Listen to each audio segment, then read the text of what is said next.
On today's show, Mavericks versus Timberwolves, Pacers versus the Celtics. What would a title mean for Luka Doncic, Jayson Tatum, Anthony Edwards, or Tyrese Haliburton? One of them is winning a title. We'll tell you who on today's Locked On NBA. Let's go. You are Locked On NBA, your daily NBA podcast.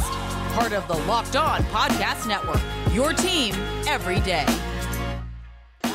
And welcome. You are Locked On to the NBA. My name is Nick Angstadt, host of the Locked On Mavericks podcast, part of the Locked On Podcast Network, your team every day. Thanks for being part of the show, making Locked On NBA your first listen today. Where the best way you can help us grow the show is to listen every day on any podcast platform.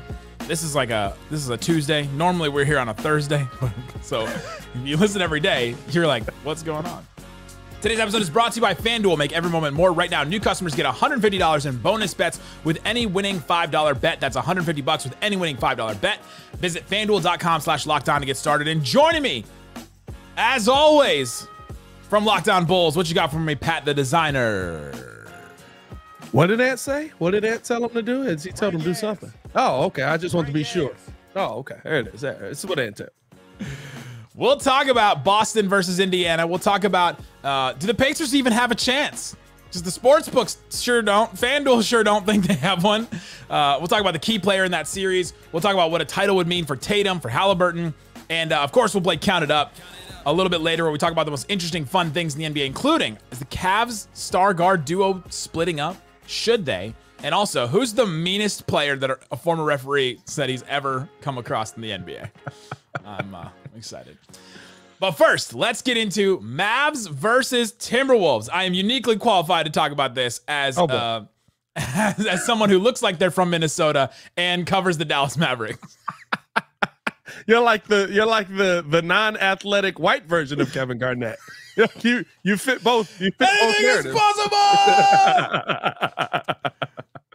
You get Luka Doncic and Kyrie Irving on one side. You get Anthony Edwards and Karl Anthony Towns. After all that, it comes down to these two teams. And honestly, the two best defenses in the NBA at the end of the day.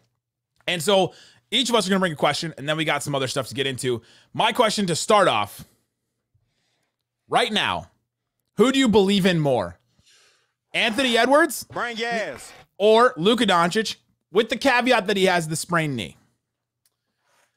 I'll tell you what, I don't know how much the sprained knee matters when you saw his performance in Game 7. We can caveat it all as we want, and yet he's still just like, no, I'm still going to go out there and be Luka Magic. Like, you guys got to understand, I'm balling. Now, I think also having Kyrie. Game 6, yeah. I think also having Kyrie out there makes a big difference, take some pressure off of that knee as well. But you know what? I'm going to go Oppo here.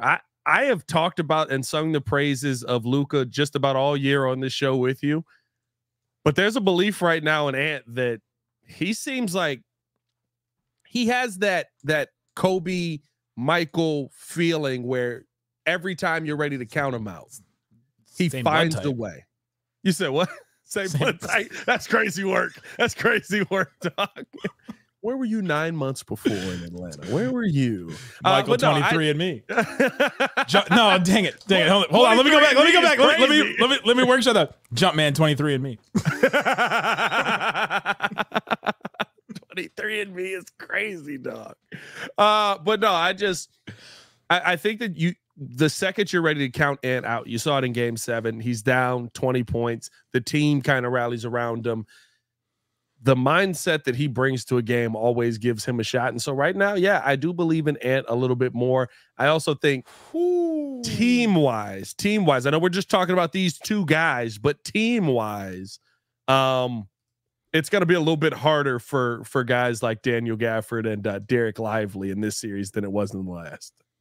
You think that Rudy Gobert and Karl Anthony Towns are better than Chet Holmgren is right now, or Zubac was in the first round? I think it's going to be a little more difficult. I'm just saying, I may be going out on a limb here, but the defensive player of the year might be a little bit tougher.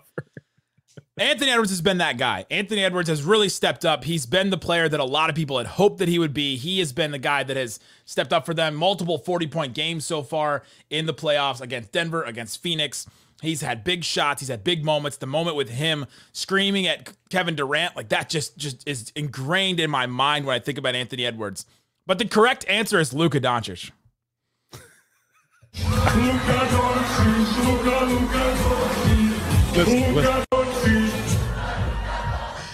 Because for you to be able to continue to do your show, you chose the right person. Because if you don't believe he shouldn't be here, and with Luka Doncic, he's got more options in front of him. And I think that he's been shown different defenses than what Anthony Edwards has been shown, and Luka has been shown all the defenses. And I think that Luka and his ability to pass and his ability to score multiple different ways, if the three-point shot is going for Luka, it's done. That's it, right? Like, there's nobody else that can play the way that he does and can create and generate offense the way that he does and can solve more problems than what Luka can. Anthony Edwards has been great, has done great stuff. If the jumper's not really going, where does he go from there? That's sort of been the question for a lot of these star-type players. You saw Devin Booker at times. You've seen, other guys when the jumper either stops going or they SGA in the round before this. His jumper's going, his mid-range jumper, wet, whole game. He was awesome. But he just didn't generate enough offense for the rest of the team to get them over the hump against the Dallas Mavericks. Luka can do that, and Luka can create when they're taking away the pass. He can score. When they're just playing him one-on-one or they're doubling him, he can make the right pass. And he passed to PJ Washington for the final shot in Game 6. PJ hits the free throws and they win the game. Like, huge, absolutely huge. And I think it's Luka who I believe in more. But the fact that Anthony Edwards is in this conversation and that I'm like acknowledging it, that it is like sort of a fair fight, is wild for Anthony Edwards. Which player do you think is the key to this series? Oh. I was going to ask, I mean, my question was kind of on the other one, on the other guys, but yeah, I think your biggest key right now is going to be Karl Anthony Towns. I think that he changes this series one way or the other. And listen, the one thing I realized about Cat in that last Game 7, remember, right before Cat gets the major putback dunk, he goes out and makes a really boneheaded foul. Cat's just operating on instincts out there. And I think that that's the part where he's got to, if you want to get to this, if you want to get to the NBA finals, you have to be more cerebral. You have to, and it's a short time for you to figure this out, but you have to figure out when and where you need to be in the moment. And Cat, to me, on one end, he looked absolutely clueless on the defensive end, commits a very bad foul, puts I want to say it was Jamal Murray to the free throw line. I think it was Jamal Murray. I'm not remembering right. And he knocks down a pair, and you're like, oh, here we go. Like, they're going to blow this because of a boneheaded play by Cat. And he goes down on the other end and gets an immediate putback dunk that puts you on top, and now all the momentum's on your side. And so it's like, I feel like he, to me, being locked in fourth quarter, making the right play, making the smart play, knowing when and when not to foul. That is going to be so key, because there's going to be, this is not a team that you can give second and third chances to. The Dallas Mavericks will take advantage if you sit there and you give them the opportunities to. A title. What would a title mean to Luka or Anthony Edwards? This is an interesting one, because for Luka, it's validating of where he is and how people have talked about him as a top 5 player. It solidifies his spot there. I don't think that anybody's questioning that at this point, but it puts him into a category where, all right, you don't go from, you're not just in the area of, all right, very good player with potential. You go to now established star in the NBA, and you get closer to best Maverick of all time too, which is wild to even say, considering all the memorabilia and posters on my wall of the greatest Maverick ever. Like, it becomes a really big deal for Luka to win that title. If he wins it, is he not the best Maverick of all time? Like, is that still a conversation? The longevity of Dirk is just like, there's something about that where 100%. And I know, and there's a reason why, like the same way that people talk about LeBron and are like, oh, he's the GOAT because of the longevity. Like Dirk gets that too. The fact that he was there for his entire career and all that. Luka still hasn't won an MVP. Dirk won an MVP.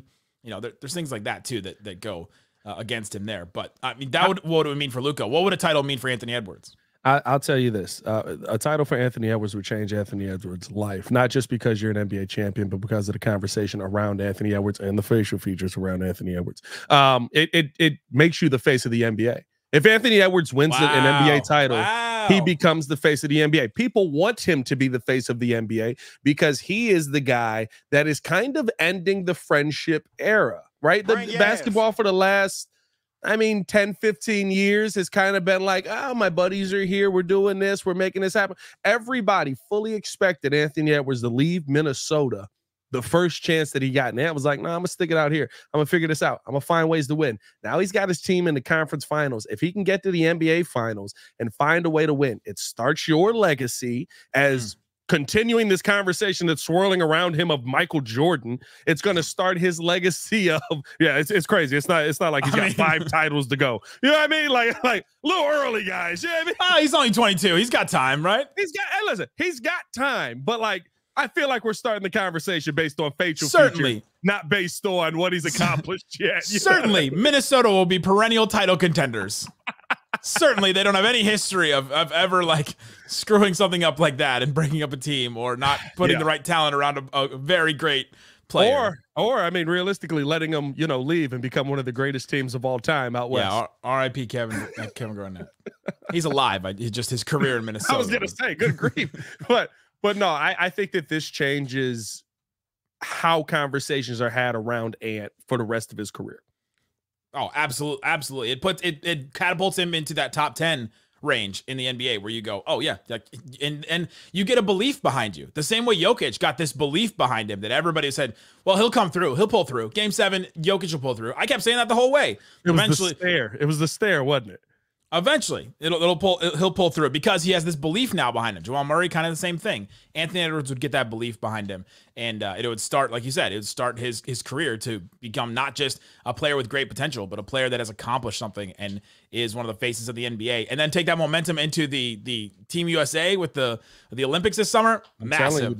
The summer of Ant. And you know what? We all gotta bring gas. I'll be there. Coming up, let's talk about Boston versus the Pacers. The Pacers are the underdog by a lot. Boston is minus 1,100. Do the Pacers even have a chance? Talk about that coming up. Today's episode is brought to you by FanDuel. FanDuel Sportsbook has all kinds of props and odds that you can use to get in on the action. Put down $5 and any winning $5 bet gives you $150 in bonus bets. We mentioned the Eastern Conference Finals, the Pacers odds. It's actually gone down a little bit. Celtics were minus 1,100 earlier today. Now Celtics are minus 950. So I don't know. It's maybe something. The Celtics are not so great, I guess. Anyway. There's all kinds of other stuff too. You can do Eastern Conference Finals MVP. Did you remember that was an award? The Larry Bird Award. Jayson Tatum minus 220, Jaylen Brown plus 350, Tyrese Haliburton plus 1,100, Derek White plus 1,400, Pascal Siakam plus 1,900, Drew Holiday plus 7,000. Is there any more? They got any more? Oh my God. Peyton Pritchard plus 11,000. What would have to happen? 11,000. Go check out FanDuel and put down $5 and get $150 in bonus bets. FanDuel.com, Peyton Pritchard. FanDuel.com/locked-on. Thanks everybody for hanging out with us on Locked On NBA, being part of the show and being an everydayer, listening every day. We have a daily Locked On show that covers your team. Check the link in the description to find a show that covers your team every day. All right, Pat, we're talking about the Conference Finals. We talked about the West Finals. Now let's turn our attention to the East Finals. Boston Celtics, Indiana Pacers. Porzingis probably going to miss the first 2 games, maybe available for this series. That's a little interesting. You look back at the regular season, and Siakam only played 1 game against the Celtics, so these teams really haven't played in the way that they've been set. And my first question is, Boston is now a minus 950 favorite. So you have to bet $950 to win 100, which is to show you the odds there. That's not good odds. Do the Pacers even have a chance, realistically? I'll say the Pacers have a chance, and this is the reason why. I know the money doesn't say so. The bettors don't say so probably right now. But the biggest question for me when I look at those odds is, will Boston finally live up to the hype? Boston is a really good basketball team, the best in the East by far. And we've seen these expectations put on them, and we've seen them not live up to them. How many years in a row? I mean, I get it. It's happening in the NBA Finals. It's happening in the Eastern Conference Finals. It went to the final, yeah. That's what I'm saying. It's happened in the NBA Finals. It's happened in the Eastern Conference Finals. Those are great situations for you to have to deal with some of those things in. But they've gone into most of these series. I think I would say almost all of these series, when you talk about ECF, talk about NBA Finals, as teams that were kind of looked at as like, well, they're the better team. They're the younger team. They're the team that's kind of ready to take the mantle. And then we see a performance out of them in those moments where it's like, what the heck is going on? Why are you not looking like the Boston Celtics? How did the Miami Heat figure out, make them go left, and all of a sudden it crumbled everything that you wanted to do offensively? Is it time for or is it finally time that we see this Boston team live up to the hype? The thing to me that is in their favor in all of this is they've had more rest. They're coming into a situation where a longer series would not hurt them as much. So I think you do need Kristaps in this series. I think Indiana probably does steal one of the first 2 games here, but realistically speaking, the fact that you're going to get Kristaps back later, the fact that they're more rested, a longer series is going to be not as difficult on them as what Indiana's recently gone through. I do have the Celtics making the NBA Finals, and I hope that they can finally live up to this hype. They kind of. I think the Celtics will win this, but I think they need Porzingis in this series just at least to get ready for the finals, right? Like, you don't want to overlook the Pacers so much, but like, this Boston team should win. They should beat them. This is where they are. They should be thinking in those terms. Although the Pacers side of it, the Pacers got 2 wins. They played 5 times this year. They got 2 wins when they made 19 threes in both games. In their losses, the Pacers made 12, 8, and 5 threes. That's the thing. How did Miami beat Boston in the first round? They made a bunch of threes. And I think that the Pacers can do that. They can run the Celtics. They can make, like, their defense. Celtics defense has been really great. They have really great perimeter defenders. But if you're getting those open threes and you're pushing the pace and all that, then you can beat anybody in the NBA with hitting shots like that. That's the way Rick Carlisle played when he was the coach of the Mavericks. And now he's playing that way with the Pacers, even a lot faster than they did then. And so I think if the Pacers hit enough threes, and I think the Pacers play that kind of way, they can win. Give me your question on Boston versus Indiana. That was my question. Will the Celtics finally live up to the hype? I guess I shouldn't have thrown it out so early then. Which player is the key to the series then? I'll give you this. This is my backup question. I always keep a backup question just for you, Nick. Who's the guy in this series that's not Jaylen Brown, Jayson Tatum, that's not Tyrese Haliburton, Pascal Siakam, that makes the biggest difference in this series? First, I'm trying to figure out how that's a different question than what I asked.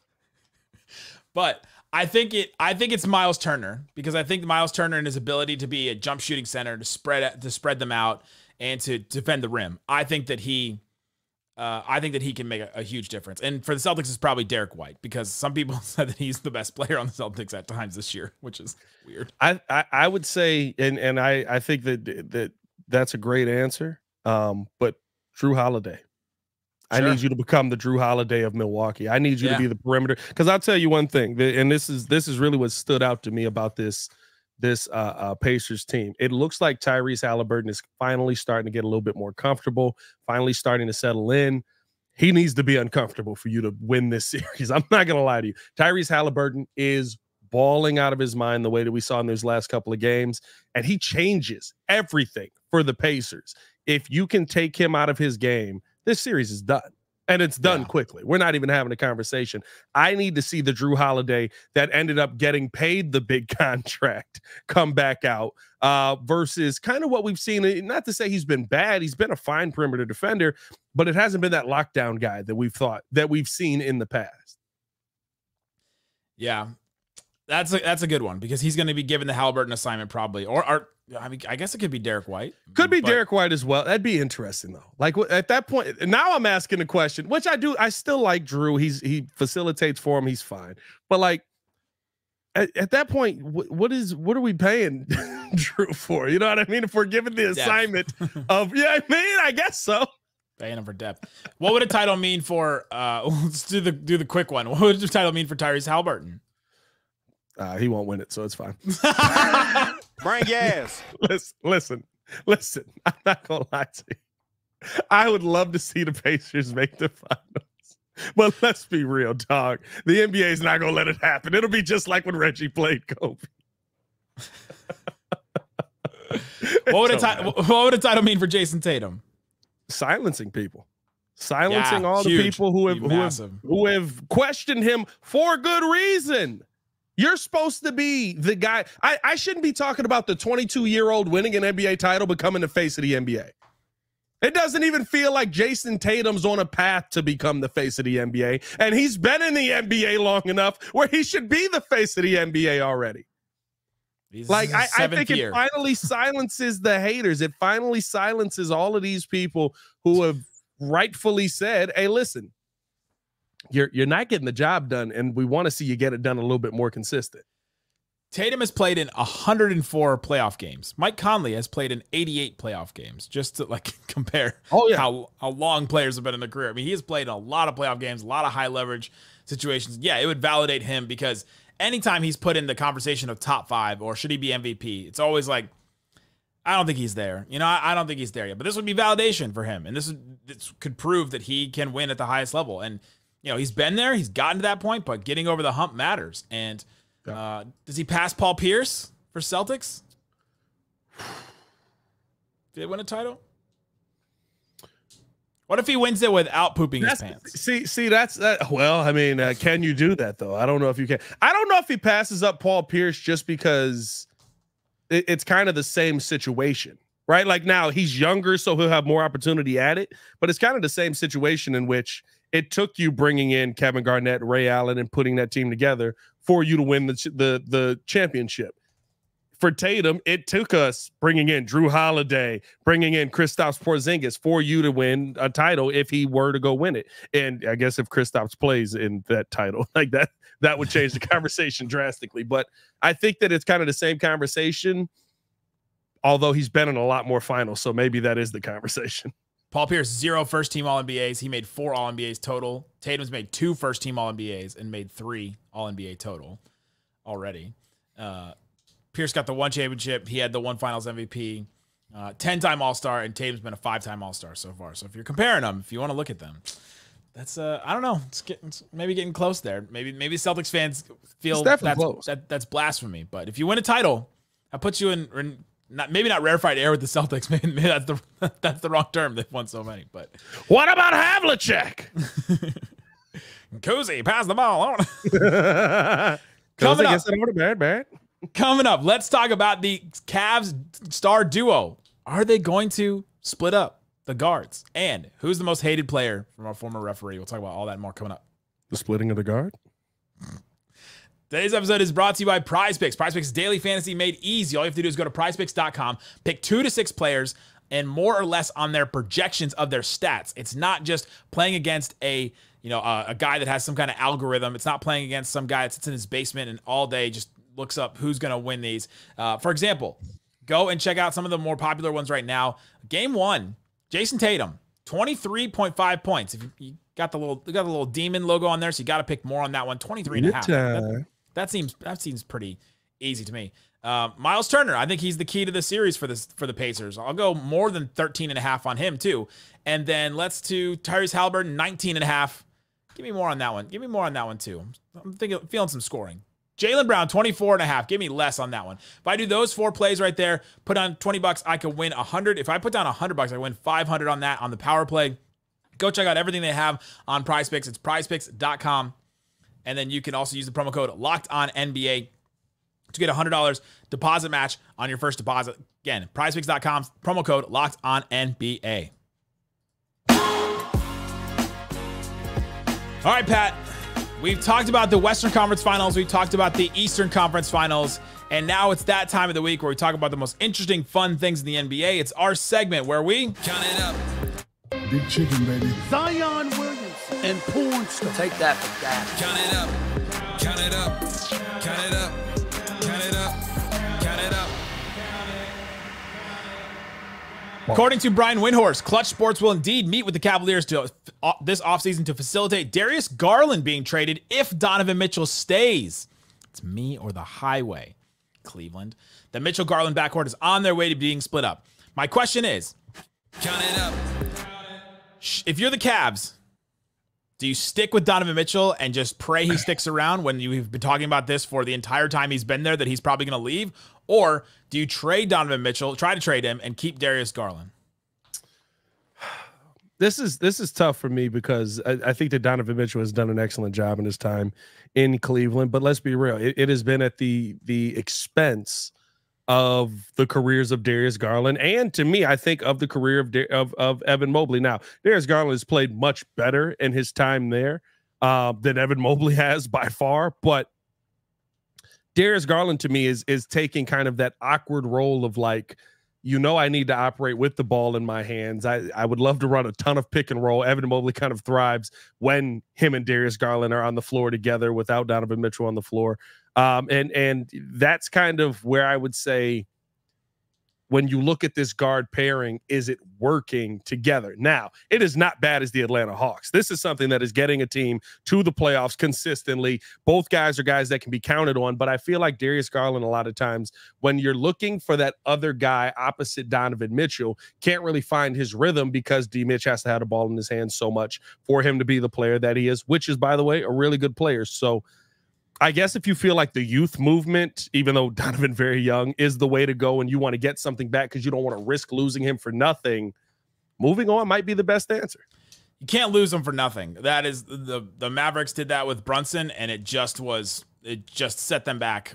A whole year was wasted because they lost Jalen Brunson, basically. Set them back a year. The Bulls have been to the playoffs three times in the last 10 years. Is that not a long time? Is that not a long time? No, you bastard. Mavs have been to the Western Conference Finals 2 out of the last 3 years. In the middle one, they didn't make anything. Sent them back that far. But to me, if you've got 46 games last year, how many games they won last year? You complaining? No, I'm just kidding. No, they won more than the Bulls did. They you bastard. You should see my next counted up question. Oh. I would keep Darius Garland though. Yeah. Right? Like I would keep him. 3 years younger than Donovan Mitchell. And Donovan Mitchell, you've played this game this whole time with him where maybe it's just media talk, and the Locked On Cavs guys have talked about this a lot, but maybe it's just this all speculation that Donovan Mitchell would leave, but they've been playing with this the whole time that he's been there. And I think that you stick with that guy. But now Darius Garland's actually asking for a trade if Donovan Mitchell stays. So it's like, who actually wants to stay in Cleveland? Gauge that and then decide on one of those. An NBA referee, a former NBA referee, was recently asked, he said, I get asked all the time, who are some of the tough guys, some of the bad guys in the NBA, especially to referee? He said, and when I tell them that Chris Paul, in my 32 years in the NBA, was one of the biggest a-holes I ever dealt with, they say, not Rasheed Wallace or somebody else. He said, nope, nothing like Chris Paul. Count it up. How much is this track?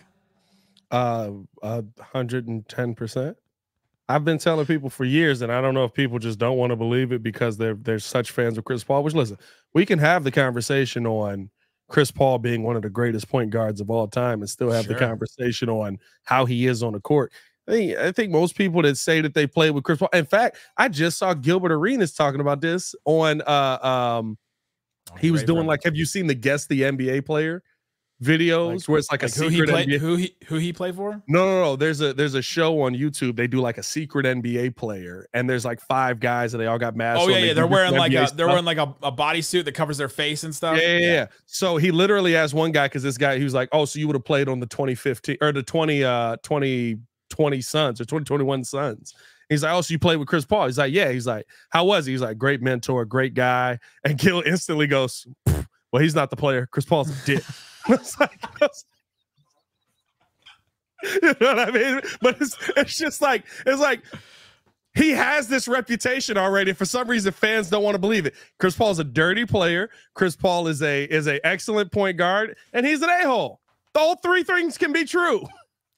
All 3 can be true. You know what else is true? Lonzo Ball provided an injury update recently. He said, quote, out of 100%, I'd say I'm about 70. Good enough to play, but it could still get better. I still got a long summer ahead of me, but definitely looking forward to the future. Lonzo Ball has not played since 2022, January 2022. That is over 2 years. That is 857 days. My question is, will we ever see Lonzo Ball play again? Will LeVar Ball's first favorite son ever play in the NBA again? I do believe that he'll play in the NBA again. And this is very tough for me. Me and Hayes talk about this all the time. We talked about the update and all of that.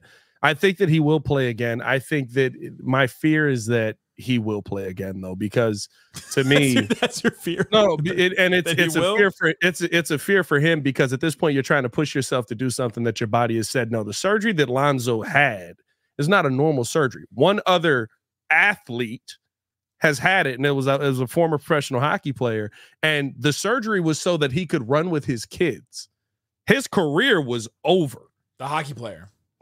His career was over. It was literally just for him to be able to run with his children, have a normal life, be able to go upstairs without pain, all of that. This is not a surgery. He had the full cartilage replacement. This is not a surgery for you to come back and play full NBA basketball. Now, can Lonzo be the first one to do it? I hope so. I would love to see that. But my fear is that you're trying to push yourself so far that you finally get to a point where you can't come back from it anymore, and you walk with a limp for the rest of your life. Woof. It's not as fun of a count it up, but not as fun. Career salary, Lonzo Ball. 168 million, I think. So far made 71 million, but he's got 20 million this year, so that takes it up to 90, and then 21 million as the player option. You think he's going to that gets you to like 110 million basically. He's made a lot of money. He's done all right. And the sales of the big baller brand shoes, those like, well, I don't know about that part. They made sales. We just don't know if the shoes ever went out. That was the question with that one. Apparently that Ball family show is still going. I had no idea. I remember watching it on Facebook. That it was like Facebook Watch. Exactly. Was like when Facebook had like a TV service. Like I think that show's still going because LeVar Ball called Lonzo damaged goods. Well, he hasn't played in 850 days. So my man was seeing the future. What did he say? What was LeVar Ball's whole thing? This was like 6 months ago. He was speaking on the past. LeVar was like, "You're damaged goods. Your dad made us." No, legitimately, because he was like, "Would you ever think of changing the name of the brand?"